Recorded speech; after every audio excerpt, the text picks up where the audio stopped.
has been quite amazing. I can honestly say that this is one of the very rare cases in modern day Marvel productions that has a show that's actually pretty good. So we all know this guy, Kang the Conqueror.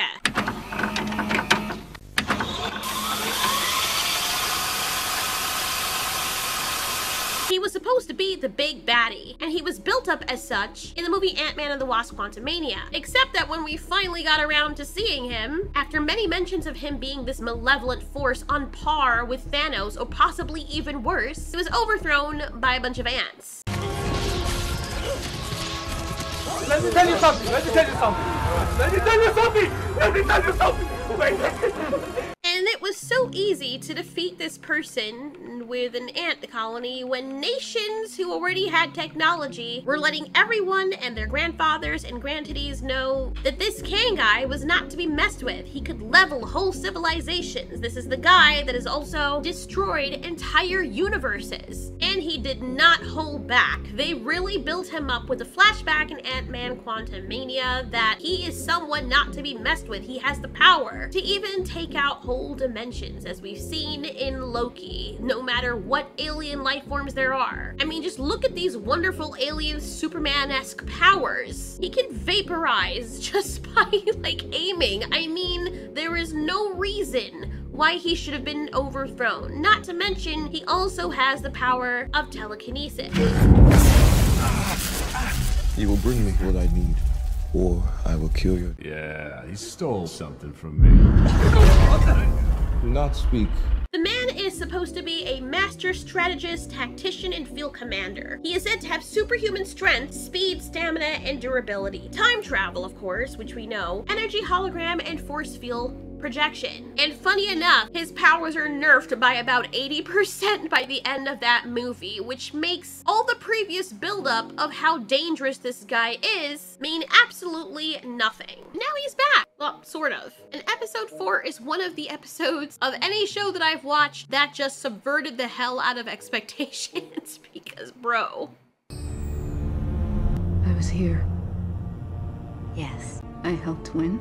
This is the only part of the show I can legitimately say was going to annoy me. As soon as she said I helped win, I immediately knew where this was going. Can you take a guess? We know from the beginning of Loki season 1 that He Who Remains was very powerful and he had to fight off all those other Kangs. I weaponized Goliath and I ended the multiversal war. Once I isolated our timeline, all I have to do is manage the flow of time. So they did a good job of the showing and telling here in this episode. The wonderful thing about He Who Remains, or this version of Kang, is that even though he looked pretty crazy, you could appreciate that he was very powerful. Deceivingly so, because you ordinarily wouldn't think that. But he said he ended the multiversal war. But oh no. I helped win. You didn't just help. It was you who commanded the army.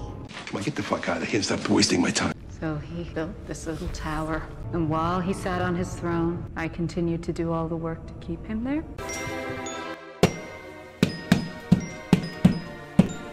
That's some bullshit. Imagine that you have a villain, and in Loki, the one thing I liked about it is that through Tom Hiddleston's performance, even though this whole presentation was ruined by the Quantumania movie, I was beginning to slightly believe that there may be an element of danger to the Kangs. I was beginning to believe that, you know what, maybe this villain that was previously proven to not be as dangerous as they claimed, maybe he actually is dangerous, or those other variants are. And at the very least, the He Who Remains guy is super powerful, but whoops, turns out that it was his girlfriend all along that was doing all the work, and he's not as dangerous or as badass as they made him seem. And I kept wondering to myself, what was the everlasting reason for them even putting this in here? We're already trying to repair the damage that was done to showing just how malevolent this person is or how dangerous they are, only for them to break that down again and do exactly what they did before, which makes no freaking sense. Don't get me wrong, I still love the show, but that was pretty stupid and felt forced as frick. What the frick are you guys doing? Asking for all this frickin' garbage! You guys have officially made me lose my marbles! Now I am aware that it's totally possible that Miss Minutes could be lying.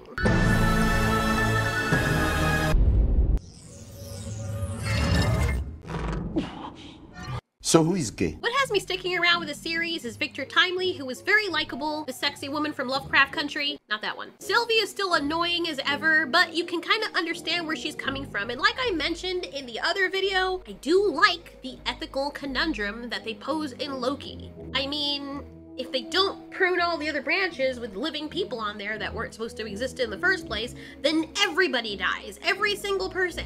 And as much as you can wish and hope that there could be another way, it's just simply not realistic. I like the interaction between Ouroboros and Victor, and this part gets weird with the timey stuff because Victor is inspired by Ouroboros, by Obi, because he wrote the TVA handbook. Obi is inspired by Victor Timely because he based the handbook off of Victor Timely's work. Handbook.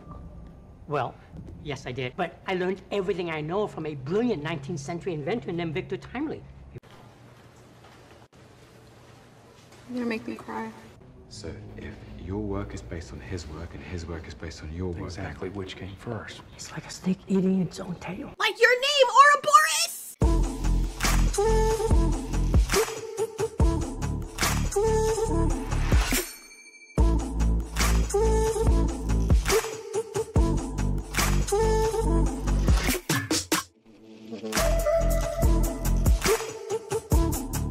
Mr. Ouroboros, would you inscribe my handbook? A room. Oh, zaddy. So of course they do another show and tell, and I gotta admit this little thing that they did with the 3D printing stuff was quite genius. It's a very intuitive way to show and tell, and I love it when shows and movies do this because you don't necessarily have to have the weird montage of people doing it hypothetically. The only problem now is that the temporal radiation is much worse than it was before. So from the last time Mobius went out there, it's going to be way more dangerous. I mean, Loki's really gonna have to hoof it then, right? Wait a second, why is it suddenly me having to have it? Because I said so! Well, they have to figure something out and they don't have enough time, but whoop-de-doo, because this is imaginary land, they will have enough time, even though they previously just mentioned that they don't have enough time to integrate this new piece into the machine, but it's okay. Because what would have taken months or years, objectively, will now only take minutes because somebody has hope in the person that's supposed to be doing it. All right, let's have a little pie while we wait.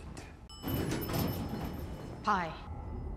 What is the matter with you? Oh my lord, if I have to see her one more time lecturing everyone. Yes, the universe is going to die. Yes, everything hangs in the balance. There's literally nothing you can do about it at this moment in time. So the question is, why not Pi? Why is she so down? God, she's annoying. Even with Loki, she has to freaking patronize everyone around her. I keep forgetting she's a variant of Loki, which makes sense. But she's doing it from the activist standpoint, and it just comes off as cringe. You dragged me back here, begging for help, so you must have some idea of what's happening. Everything is turning to shit. So will the pie after we eat it, if we live long enough to do so. How dare you have optimism and feel hungry and want to do something in the meantime so you don't feel like you're losing your freaking mind? Sylvie, what was the matter with you? And you want to leave it to them while we go and have some pie? Yes, bitch, because you're not smart enough to be in there with them to do something, because there's literally nothing you can do at this point. Good God, you're dumb. Sylvie, wait. No, I won't wait. Come on, let's go and get some pie. Why not? Yeah. Why not? What else are you gonna do? I guess you don't have any moments or seconds to take shits either. I mean, if time really is of the essence and there is truly something you could do, what is you standing here lecturing him for half an hour going to change? What is the difference between lecturing him and wasting the time that you're gonna stand doing nothing and eating pie? You're literally doing the exact same thing, except that one is you actually getting something out of it, and the other is you continuing to spiral out of control, which is not helping the situation regardless. Good lord, I hate to be around people like that. They're so annoying. And it makes her look like a little sleaze. It makes her look useless, like one of those people that you would quickly leave to get eaten by a tiger if you're all getting chased. She's the kind of person that'd be like, we're all gonna die, but she does it in such a way that makes you want to kill her first. It doesn't matter that the branches are dying. They're still gonna be dying whether you eat pie or not, so what is your deal? Isn't this the same person that also really didn't care, right? This is the same person who was fine being on the main timeline or whatever. No, she didn't know at the time, but Loki had to convince her to come and help, and now all of a sudden she cares. Clocks don't tick at the TVA, do they?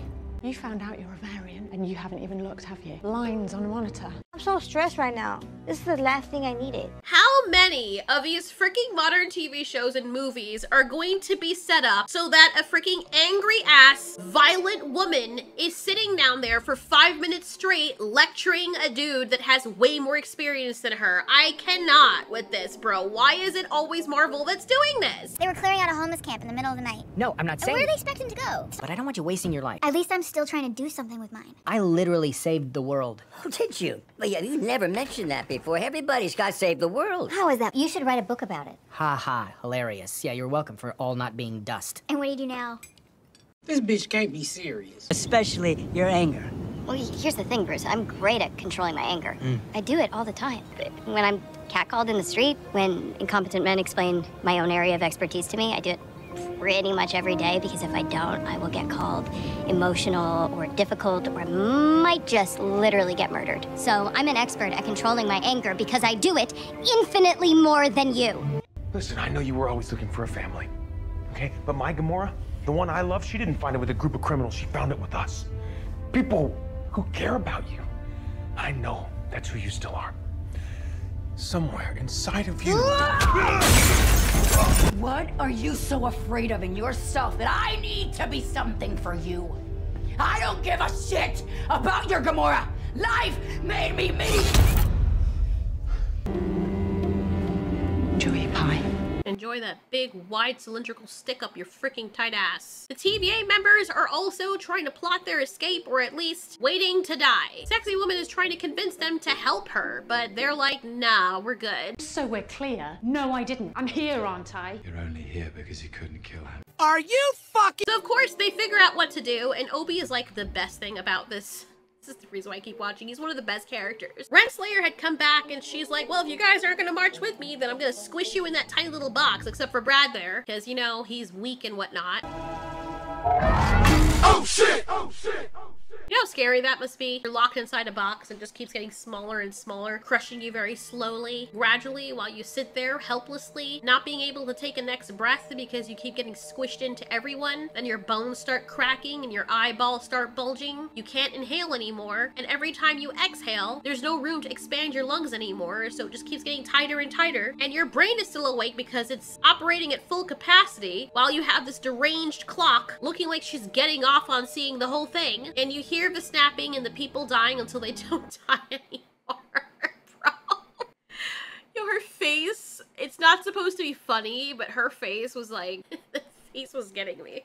That was the best part of the scene. That's what made it even worse. This dude's like, I'm alive, that's what counts. And at this point, it sounds horrible to say, but you can't really blame him because they're choosing to die for no reason when they could actually help. I mean, it's not like you can't just lie to Renslayer and then betray her later. You know, when you're not locked in a room with a machine that can generate this thing to kill you. It's like the people in this show don't freaking think. I respect this Brad guy more than anyone because he actually has survival intelligence. Like, that is a thing. If you can't survive long enough to make a difference and you decide to die at that moment, I mean, then what is the everlasting point? You clearly don't care about the TVA as much as you claim that you did, because if you did, you would have had the mind to be like, yes, let's follow you, and then betray the person afterwards. It's complete. I mean, she wouldn't see it coming, or maybe she would, but there would have been a chance at the very least. So this poor guy is given hot chocolate, and Victor Timely is sharing this beautiful bonding moment with him, and this guy is acting like he's never tasted hot cocoa ever, and just seeing the smile on his face. This is a person, you know? I feel so bad in the next moment when he is suddenly pruned from behind, and it's sad, and now Victor is caught. This is where they make good of the timey-wimey stuff, and I figured it would come into play to explain who had pruned Loki. Turns out, Loki had pruned himself, which was my next guess. Why do people always look like they're taking a massive shit when they're being pruned? Like how Loki's like, it'll make sense. I just killed someone, but there's an explanation for that. And the phone had been ringing, and Obi is the one who had been calling them. So they do the old Jurassic Park thing where they gotta reboot the system. Theoretically, yes, but we've never shut down the entire system before. It may not come back on at all. Which locks Miss Minutes out because she was taking control of it, which is confusing because I thought Miss Minutes wanted the TVA to stay a thing, but she doesn't want them to save the TVA. Then who's gonna save the I don't know. Part of this just flies over my head, to be honest, but that's not the best part of this weird episode. You'll never be him. Okay.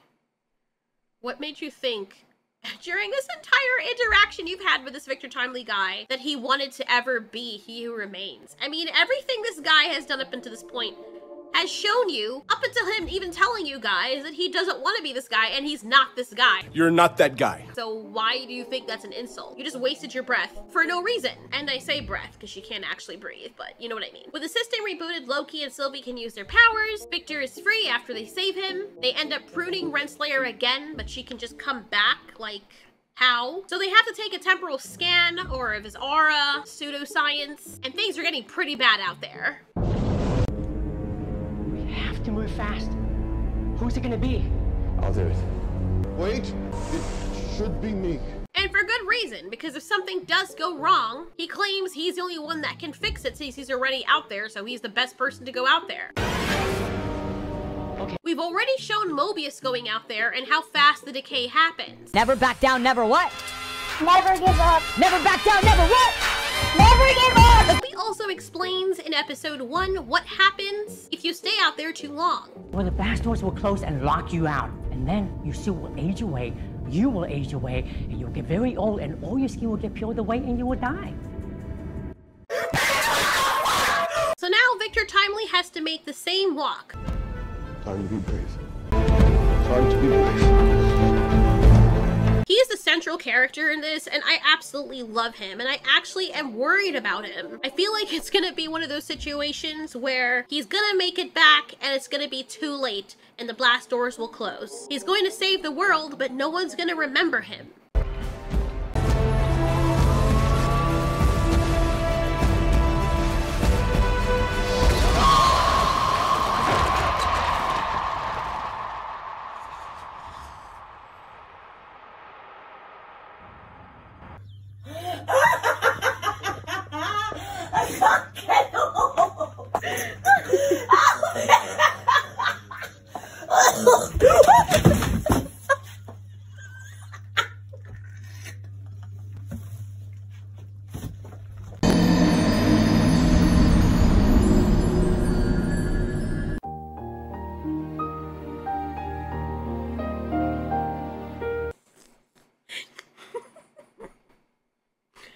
Yo, the first time I saw this is not what I expected to happen. And I figured maybe there's gonna be some explanation or something, but literally nothing happens and everyone just dies. What happened? It's over. What? Is he dead? The temporal radiation is just too high. What?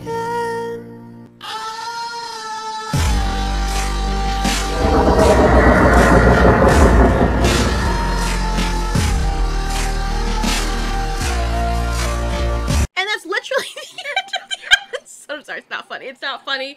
I actually feel bad, but you know what? Respect. Enough respect to the creators for doing this because, bro, I don't think anybody was expecting that. I was even watching this with my husband. He wasn't expecting it either. We were just like, what? What just happened? Is everything okay? No, it's not. And I would be like, you know what? If they left the series like this, that would be funny as shit. It's called abuse of power. Literally did not see what was coming next. But respect. Respect for that, dude. I know there's still a chance that this show could completely go up in flames, but so far, I'm enjoying it. And in my mind, I am pretending this is a standalone piece of work that is not tied in to the rest of the MCU, because the rest of the MCU is absolute garbage. Let's see if there's really life after spaghettification, because that was freaking wild. For a second, can you imagine what it must be like to have someone turn into spaghetti strips in front of you? Like, if you take a piece of it, does it just disintegrate, or you put it in a meal, will it still cook like meat, or is it just particles that are no longer meat substance? I have no idea. Good stuff, good stuff. Anyway, thanks so much for watching. This has been The Whole Theory. You ask, we answer.